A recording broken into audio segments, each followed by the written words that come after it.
नमस्कार दोस्तों।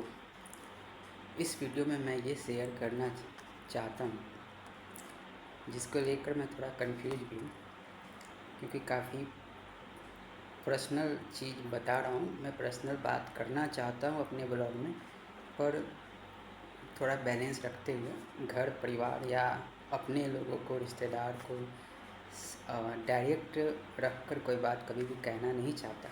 पर आज मैं एक बात कहना चाहूँगा, और वो कितना मैं ये रख कर सार्वजनिक करके कितना गलत हूँ, तो इसमें आप भी सजेशन दे सकते हो। और जब मुझे भी पर्सनली कोई आइडिया आएगा, क्योंकि अभी तक जब तक ये वीडियो शुरू कर रहा हूँ तो इतना निगेटिव नहीं लग रहा है, क्योंकि इसमें जिसके बारे में बोलूँगा उनका कोई इंसल्ट जैसा मुझे नहीं लग रहा है। इसमें जो इंसल्ट होगी वो खुद मेरा किरदार होगा। तो शुरू करते हैं। तो मुझे पहले ही हंसी आ रही है। तो ऐसा है कि मैं अभी थोड़ी देर पहले बाहर गया था किराने की दुकान।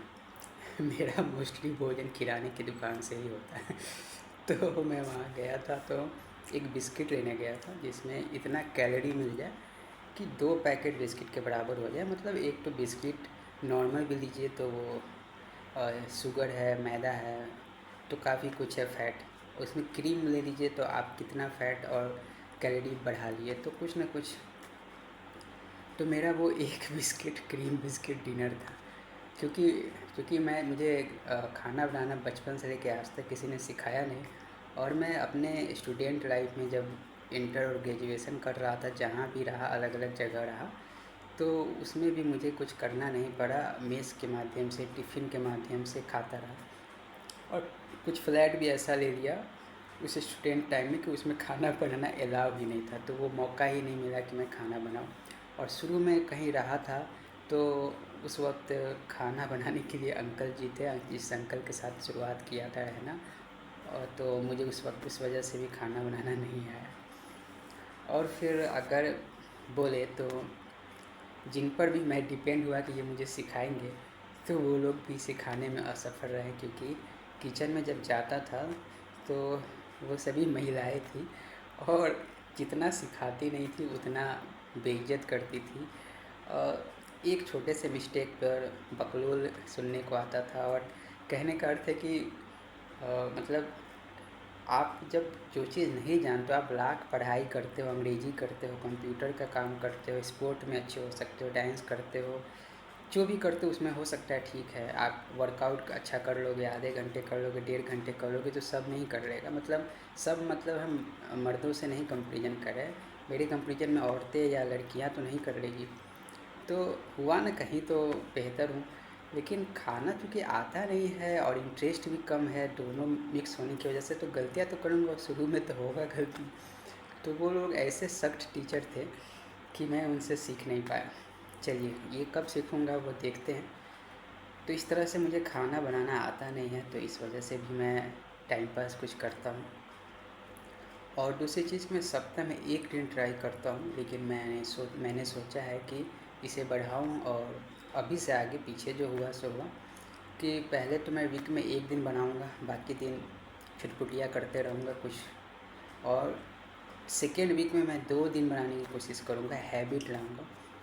और अच्छा बुरा बने वो भगवान पे छोड़ूंगा। और कुछ सीखने के लिए आप भी जानते हैं और मैं भी जानता हूँ कि जिसका कोई सहारा नहीं होता है उसका सहारा यूट्यूब होता है। तो वही यूट्यूब पकड़ेंगे। क्योंकि आज मैं बाहर जाता हूँ, सब्ज़ी की दुकानें देखता हूँ, बहुत सारी चीज़ें, परवल है, भिंडी है और कद्दू है, वैरायटी ऑफ वेजिटेबल्स है। पर मुझे उसे बनाने का कोई रेसिपी और कोई टेक्निक पता ही नहीं है। तो इस वजह से भी मैं देख के ही रह जाता हूँ। मैं, ऐसा नहीं कि मैं उसे नहीं खाना चाहता हूँ, उसे नहीं खाऊंगा तो क्या हाल होगा समय के साथ वो आगे पता चलेगा। लेकिन मैं डूबने से पहले खुद को बाहर किनारे पर ले आऊँगा, तो इसलिए मैं सब्ज़ी खरीद नहीं पाता हूँ। तो 1-2 आइटम आता है तो उसे ही ट्राई करता रहता हूँ रिपीट में। और जैसा कि मैंने बोला है कि मैं हर वीक 1 दिन बढ़ाता जाऊँगा, तो इस तरह से मैक्सिमम 1.5 महीने में और कुछ से 7 वीक में मैं पूरा 7 डेज़ कवर करना शुरू कर दूँगा, हैबिट में ले आऊँगा। और फिर हर दिन बनाऊंगा, लेकिन इस पे भी गारंटी कम है क्योंकि आने वाले कल में मैं थोड़ा और व्यस्त होने वाला हूँ। पर फिर भी कितना भी व्यस्त हो जाओ, बिना फ्यूल का तो चल नहीं पाऊँगा ना। तो देखते हैं इस लड़ाई में कितना हम पास होते हैं। तो इसी वजह से मेरा डिनर था बिस्किट। और रही बात जो मैं बात कहने वाला था, तो मैं आपको अब बताता हूँ। ये 5 मिनट का मैंने कवर कर दिया है कि जिनको लेकर बोल रहा हूँ वो अगर आए भी वीडियो देखने, तो ये 3 मिनट में वो समझेंगे बकवास कर रहा है तो निकल जाएंगे, तो मैं सेफ जोन में भी आ जाऊँगा। खैर, तो मैं किराने की दुकान गया और वहाँ से घर आया, तो मुझे एक ख़्याल आया कि कुछ समय पहले की बात है, 1-2 महीने पहले की, जब किराने वाले के यहाँ मेरा 4,000 जैसा उधार पड़ा हुआ था। बहुत पुराना नहीं, महीने भर में ही जो बहुत सारी आइटम्स में बोला ना, किराने पे बहुत डिपेंड रहता हूँ, तो इस तरह से था। तो उसको मैं मिल नहीं रहा था क्योंकि मैं चला गया था घर, इस गुजरात जो स्टेट है उससे बाहर। तो क्या हुआ कि वो उसको कोई मिला नहीं कि अब किसको बोले नहीं बोले, मेरा फ़ोन नंबर उसके पास नहीं था और मैं सडन गया था, इसलिए ऐसा कोई, मैं किसी भी चीज़ किसी भी जगह का, चाहे वो रेंट का हो या किसी किराने वाले का हो या किसी पर्सन का हो, पैसा देने में मैं पीछे नहीं रहता हूँ क्योंकि मुझे कुछ ऐसे संगत जीवन में हुए हैं। मैं ख़ास करके उससे सीखा हूँ, घर के लोग भी वैसे ही हैं, पर मैं संगत इसलिए बोला क्योंकि उसके साथ ज़्यादा समय बिताता हूँ। तो मैं कुछ अच्छे लोगों के साथ भी रहा हूँ जो पैसों का लेन देन को इतना क्लीन रखा जिससे उसकी जो एक पर्सनैलिटी मार्केट में बनी रही। तो वो देखकर मुझे बहुत कूल लगा कि लोग उसे बहुत ही रिस्पेक्ट की नज़र से देखते हैं। और शिक्षित लोग को होना भी चाहिए, चाहे वो 1 रुपया हो या 1 करोड़ हो। कल को आपके पास आता है तो आपके अंदर एक लोभ नहीं बन जाना चाहिए, एक लालच नहीं कि 1 करोड़ हाथ में आया है। माना कि किसी का है मेरे ऊपर कर्ज, पर 1 करोड़ से और भी कुछ तो कर सकते हैं, हम कुछ बिजनेस शुरू कर लेते हैं, उससे कमाई आएगा तब देंगे, और उसका डेट जबकि फेल हो रहा है जो आपने डेट दिया है। तो ऐसी गलती ना करें। आप कुछ बनाएंगे फिर और अमीर बनेंगे, वो सब ठीक है, कितना भी पैसा बनाएंगे एक दिन आपको मरना है ही। तो मरने के बाद आपका घर आपको याद नहीं करेगा क्योंकि उसके पास दिल नहीं है, आपकी प्रॉपर्टी आपको याद नहीं करेगी क्योंकि उसके अंदर भी दिल और मेमोरी नहीं लगा हुआ है। आपके पड़े बैंक में पैसे आपको याद नहीं करेंगे क्योंकि उसके पास भी ना दिल है, ना मेमोरी है, ना ब्रेन है। याद कौन करेगा? जिस गली, समाज, मोहल्ला, रिलेशन, दोस्त, लोग जो पीछे रह जाएंगे और वो जीवित है या उनके बच्चे जीवित है, वो अपने बच्चों से जो बात आपके लिए शेयर किए रहेंगे, या फिर आप कुछ ज़्यादा बड़े हो तो आप न्यूज़ के माध्यम से कुछ सही हो गए तो वो आएगा वायरल होकर, तो वो जो रह जाएगा ना, वही आपका असली धन है। लेकिन खैर, ये मेरा पर्सपेक्टिव था, हर किसी का नहीं होता है। तो छोड़िए, मैं उस पर ज़्यादा नहीं जाऊँगा। आप लूट पाट कर सकते हैं और सारा चुतिया गिरी भी कर सकते हैं, ये मेरे तरफ से कोई दबाव नहीं था। तो मैं उस तरह का नहीं हूँ। वो एक्चुअली में जैसे जाना जब था और इसका पैसा जो मुझे देना था, तो मेरी जॉब की जो सैलरी थी उसका लास्ट मंथ के लास्ट डेट पे आता है, और मुझे जाने का 2 दिन पहले का टिकट हुआ था क्योंकि ट्रेन से जाना था। तो ट्रेन से जाने में क्या होता है, टिकट का आप इतना ऑप्शन नहीं होता है कि आप जब जाना चाहे उसी समय आपको टिकट मिले, तो इसलिए मैं उसको पेमेंट नहीं कर पाया और फ़ोन नंबर नहीं दे पाया क्योंकि उसमें क्या था, उसे जाकर बोलता है कि फ़ोन नंबर दे दो, मैं 2 दिन के बाद दूंगा, अभी घर जा रहा हूँ।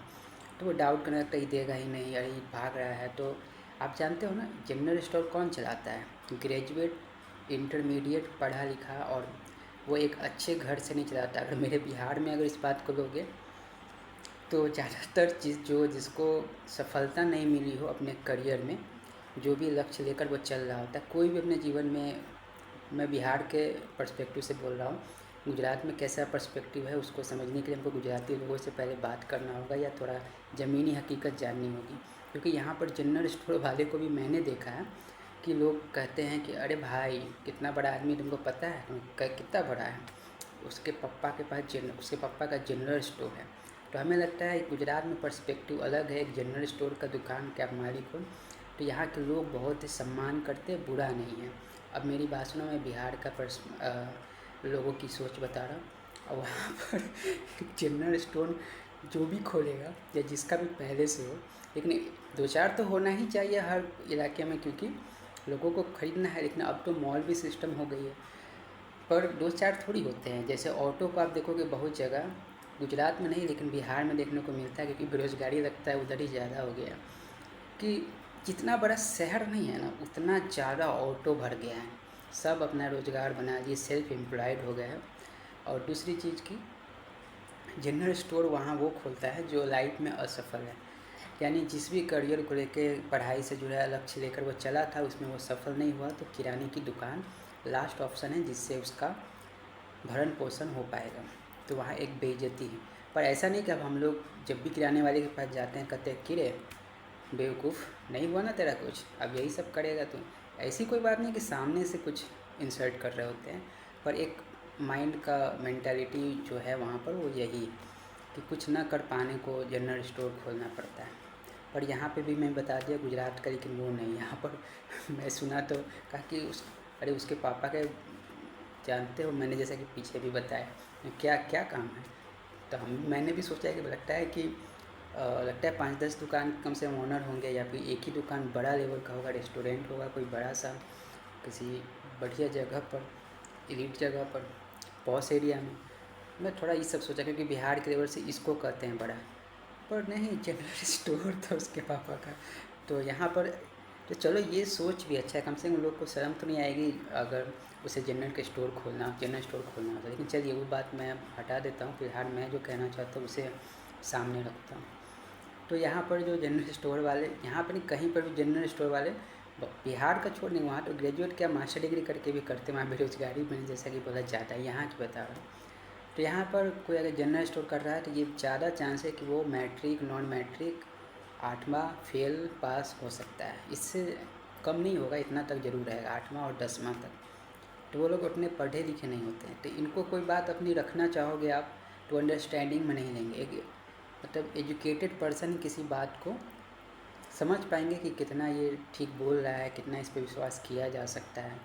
हर व्यवस्था भी कर दो कि भाई बगल में मेरा फ्लैट है, आप इतना मत डरो, आप चाहो तो 2 कॉन्टेक्ट और ले लो, मेरे रिश्ते नाते यहाँ रहते हैं तो उसका भी घर का जगह जान लो। ये सब आप कुछ भी एक्सप्लेन करना चाहोगे, अरे आधार कार्ड ले लो, बैंक का ले लो, घर पहुँच जाना, मेरे ऊपर FIR कर देना, जो चाहिए जितना कुछ चाहिए तुमको सिक्योरिटी पर्पज़ से 2-3 दिन के लिए, क्योंकि सैलरी का डेट नहीं आया इसलिए तुम ले लो, हम वो सब कर देंगे, क्योंकि हमें चूना लगाना नहीं है, इंटेंशन तो वो है नहीं। लेकिन वो नहीं अंडरस्टैंड करेंगे, हमें पता है। तो मैं निकल गया, मैं बोला कि ठीक है, पर अगर 1 महीना बाद आए 2 महीना बाद आए आते ही पैसा दूंगा, जरूरत पड़े तो 500 एक्स्ट्रा दे दूंगा, क्योंकि इसको लगे नहीं कि भैया इतना दिन के बाद आया हमें और हमें दिक्कत हुआ तो ले भैया 500 एक्स्ट्रा रख। तो अपने उसको लेट वाले जो खामी है उसको भरने के लिए ऐसा सोचा था। और वो बंदा जब हाँ, तो अब वो ही कहानी आ रही है। तो क्या हुआ कि एक दिन उसको मेरे जीजा जी मिल गए, तो वो जानता है कि ये मेरे जीजा जी हैं। तो वो बोला कि भैया उसका नंबर दीजिएगा, उसका यहाँ पर 4,000 बैलेंस बचा हुआ है उधारी खाता का, तो वो दिया नहीं है और आजकल आ नहीं रहा है।